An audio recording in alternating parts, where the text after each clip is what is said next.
But when you hear the word sell, So you're not comfortable with that word I'm sell, not comfortable right? because me personally, when I've seen, I'm very good to discuss this as well. Yeah. When I was growing up and dealing with Muslims doing business and trade, I saw there was a heavy bartering. I saw there was a lot of dishonesty. For example, if I go to Pakistan, I wear my normal clothes. My granddad would say to me, "Don't go in there, because they're gonna increase the prices." Yeah. Why don't they have a fixed set of prices? Why are they changing base? It's like what Amazon got in trouble for.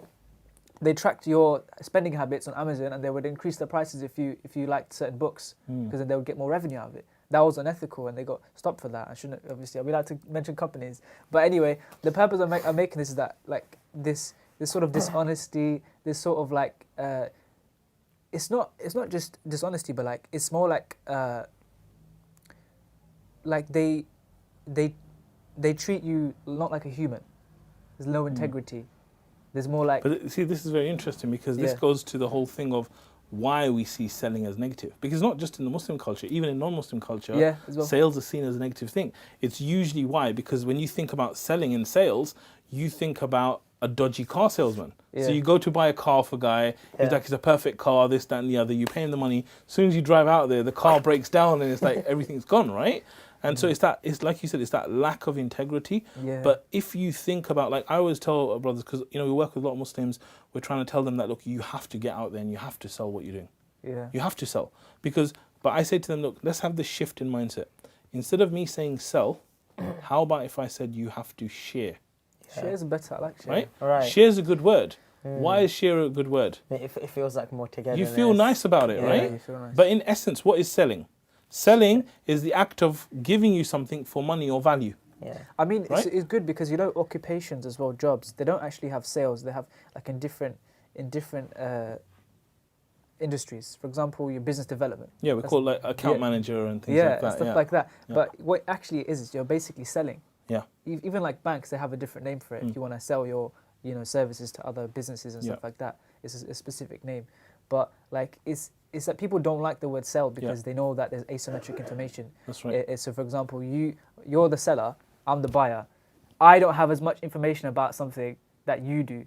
So you're more likely to manipulate manipulate my mind into buying something that I have to trust you for. And so when you add selling into that, it's like, he's trying to sell to me. He's trying to manipulate me. Like sometimes, I'll give you an example. I was walking in King's Cross, and this guy came. He was really convinced in me to donate to his charity. I said, I love your charity. I love what it's doing. It's different. I'll donate on my own space on the internet. Because no, donate now, please, donate now.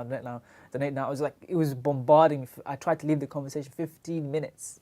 No way. Wallahi, it took me 15 minutes. A couple of friends walked past, Asam Quraysh walked past, Ghulam walked past. I wanted to speak to them. 15 minutes. I couldn't leave. Every time I tried, he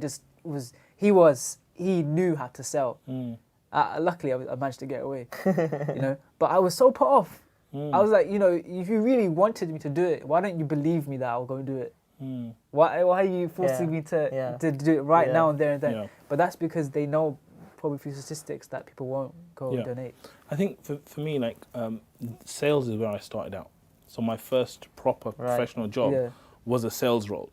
And it was very interesting for me because, I thought selling was like everyone else sees it in the sense that they put a script in front of you, get on the phone, say this stuff. Cold calling, that kind of stuff, right? But where I actually learned, the first company I worked for, it was amazing because rather than doing into that, they went into the psychology of selling. Yeah. Okay. So they introduced me to the customer's mind. Right. And how do you take them through A different journey. stages from being unaware to the point where they actually buy your product and they love your product and stuff. You're giving them the information that they need to make an informed decision. But what was amazing for me is that sparked my curiosity and interest in psychology. Right. And so then at that point, I learned that stuff and I was like, this stuff is amazing. And because that was around about the time when I started changing, I was like, you know what, one day I want to use this for the benefit of Islam somehow. Right. But I had no idea how to do that. But I just knew one day I'm going to use this. But that's something ethical. Yeah. Because you're trying to, like I said, it all comes back to adding value, isn't it? And one of the ways you add value is to, when I want to sell something to someone, is that I trust that they'll make informed decisions. Yeah. But you just have to tap into that and give them the right knowledge. This is very good, yeah. So I always tell clients this, right? whether it's on the internet or anything like that, what we're trying to do is actually get a transaction. Yeah. Right? Even like with viewers, there's a transaction going on here. What's the transaction? Knowledge. What about knowledge? What's So the transaction though?